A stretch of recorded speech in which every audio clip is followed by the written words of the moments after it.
Nestled in a quaint historic district, the Grand Bellwood Hotel was renowned for its charm and classic appeal. Its wooden doors creaked slightly as they opened to reveal a grand lobby adorned with vintage chandeliers and ornate mirrors. For Laura and James, a young couple celebrating their anniversary, this place seemed the perfect romantic getaway. As they checked in, the receptionist handed them a worn brass key and mentioned with a warm smile, "Room 304 is one of our most popular suites. You'll love the antique furnishings." Excited, the couple made their way to the elevator, wheeling their suitcases over the polished marble floor. The suite was as charming as promised, a spacious room with high ceilings, velvet drapes, and a massive gilded mirror that commanded attention from one corner. Laura admired the mirror immediately. "It's beautiful," she remarked, running her fingers along its intricate frame. James, however, felt an odd chill as he caught his reflection. "Looks a bit too grand for me," he said with a nervous chuckle. That evening, after an enjoyable dinner in town, the couple returned to the room. Laura, feeling adventurous, suggested they take some playful selfies using the mirror as a backdrop. But as they reviewed the photos on her phone, something caught their attention. Behind them, in the reflection, stood a faint outline, vague but unmistakably human. "Did you see that?" Laura whispered, her voice trembling. James tried to rationalize. "It's probably a trick of the light or a smudge on the glass." Yet, as the hours passed, they couldn't shake the unease growing in their chests. When they finally decided to sleep, the room felt unnaturally cold, despite the heater humming softly in the corner. In the dead of night, Laura awoke suddenly. She couldn't pinpoint what disturbed her: a sound, a shift in air, or the weight of a gaze. Turning her head slowly, her eyes fell on the mirror. It wasn't her reflection staring back. A pale, shadowy figure loomed within the glass, its face obscured, but its presence undeniable. She froze, unable to move or speak. A faint knock echoed, soft, deliberate, and coming from inside the mirror. Panic surged through her as she shook James awake. "There's something in the mirror," she blurted out. Groggy and disoriented, James looked but saw nothing unusual. "Laura, you're imagining things. It's late. Let's just sleep." She reluctantly agreed, but sleep eluded her. By dawn, Laura's nerves were frayed. As sunlight spilled into the room, the mirror looked ordinary once more, as if mocking her fear. They decided to cut their stay short and packed hurriedly. At the reception desk, Laura couldn't hold back her curiosity. "That mirror in room 304. Has anyone mentioned anything strange about it?" The receptionist hesitated, her cheerful demeanor faltering. "That mirror," she repeated cautiously. "It isn't supposed to be in that room. It was moved there temporarily after a fire-damaged storage." Laura's heart raced. "Why does it matter?" The receptionist leaned in, lowering her voice. "It belonged to room 409, where a woman ended her life decades ago. Guests often complained of unusual occurrences, so we removed it." The couple exchanged a glance, their fears validated. Without another word, they left the hotel, their romantic getaway replaced by an unforgettable sense of dread. After a long day of driving through winding country roads, Michael finally arrived at the Pinecrest Inn. The motel wasn't much to look at. Its faded sign flickered in the twilight, and the building's paint was peeling in places. But it promised a bed and a roof over his head. Exhausted, he parked his car, grabbed his bag, and headed to the front desk. The receptionist, an older man with a weathered face, handed Michael a key marked with a tag that read, "Room 214. As he jotted down his details in the registry, the man hesitated for a moment before saying, "Your room's just past 212. There's an old storage room next door. It's locked. Don't try to open it." Michael frowned at the odd comment but shrugged it off. He'd stayed in plenty of quirky motels during his road trips, and this seemed no different. His room was small but clean, with a single bed, a desk, and a TV. The walls were thin, and he could hear faint sounds of chatter and footsteps from the other rooms. As he unpacked, his eyes wandered to the door across the narrow hallway, the storage room. The door was plain and unremarkable, but something about the chipped, rusted lock made him uneasy.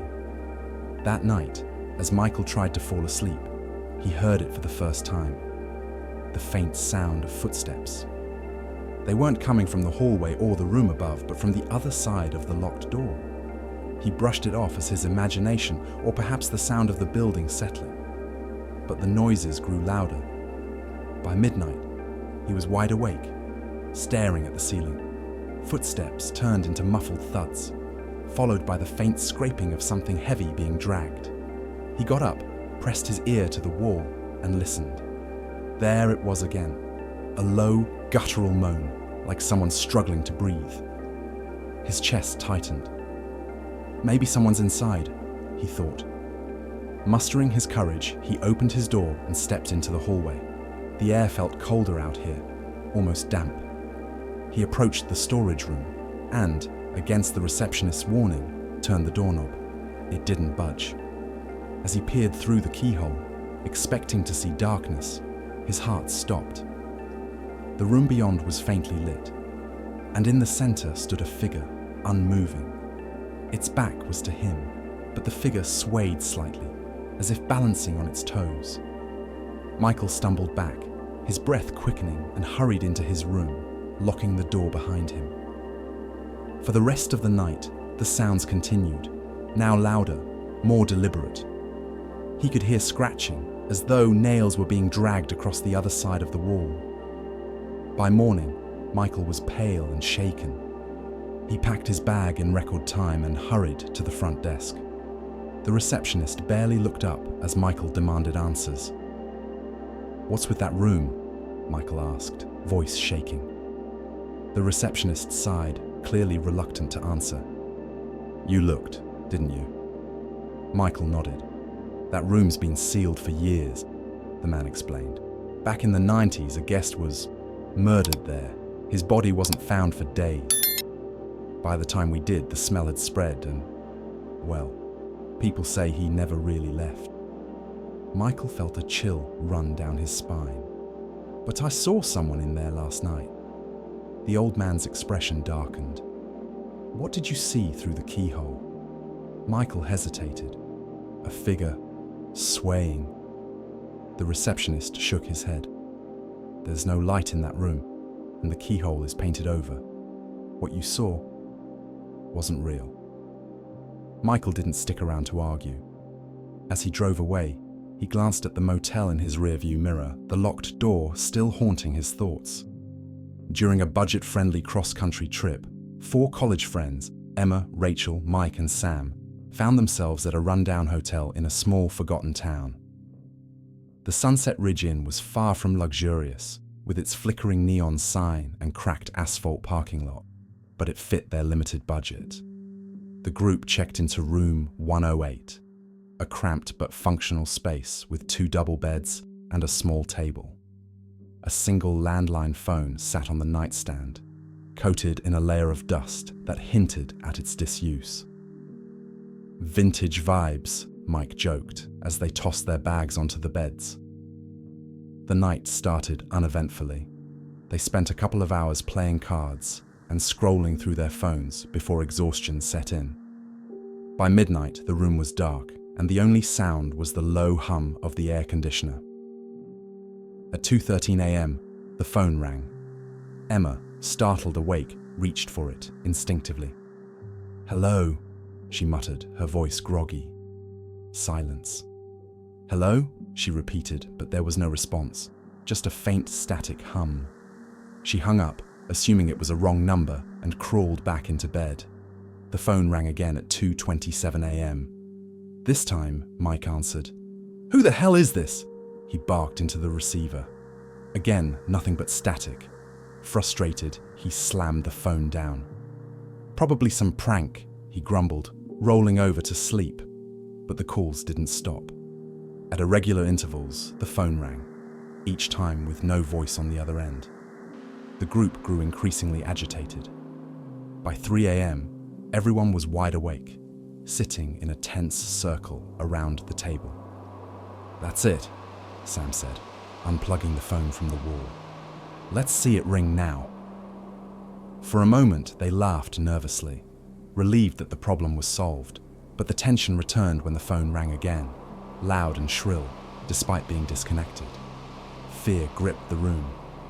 Rachel, normally the skeptic, whispered, "Maybe we should just leave." Before anyone could respond, the air grew heavy and a faint whisper filled the room. It wasn't coming from the phone this time. The voice seemed to echo from the walls, indistinct but persistent. "Did you hear that?" Emma asked, her voice trembling. The whisper grew louder, morphing into a low, guttural moan. It seemed to circle them, shifting from one corner of the room to another. Then, clear as day, the voice spoke. "Get out!" The lights flickered violently, and the air conditioner sputtered to a stop. Sam grabbed the door handle, yanking it open. The group bolted into the hallway, their footsteps echoing as they fled to the front desk. The night clerk, a sleepy teenager, looked up in confusion as the group burst into the lobby. "We need a new room," Mike demanded. The clerk frowned. "What happened?" Emma tried to explain, her words tumbling over one another. "The phone? It rang, but it wasn't connected. And we heard a voice." The clerk's expression darkened. "Room 108, he asked quietly. They nodded. He hesitated before speaking. "That phone's been broken for years, and you're not the first guest to complain about noises." "Why do you still rent it out?" Rachel snapped. The clerk shrugged helplessly. "Management doesn't believe in this stuff. They think it's all in people's heads." The group demanded their money back and left the hotel without looking back. As they drove away into the night, a shared silence filled the car. None of them dared speak, but they all thought the same thing. Something unnatural had been in that room. Stories like these remind us of one undeniable truth. There are places in this world that carry more than just history. They hold echoes of the past, some that linger peacefully, and others that refuse to let go.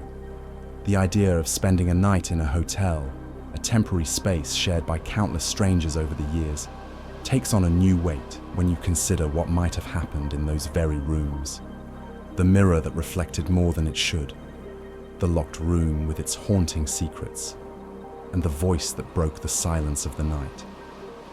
Each tale serves as a chilling reminder that some mysteries are better left undisturbed. But why do we find ourselves drawn to these stories? Perhaps it's the thrill of the unknown, or the way they tap into our primal fear of things we can't explain. As you've journeyed through these eerie encounters, perhaps you've felt a twinge of familiarity.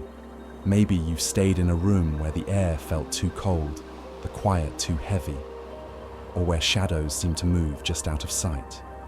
If you've ever experienced something like this, or know someone who has, this is your chance to share. Leave a comment below with your story, and let's uncover the mysteries that connect us all. Whether you're a skeptic or a believer, one thing is certain. The line between the normal and the paranormal is thinner than we think. And before you go, ask yourself this. Next time you check into a hotel room, will you look twice at the mirror, ignore the locked doors, or pick up that late-night phone call?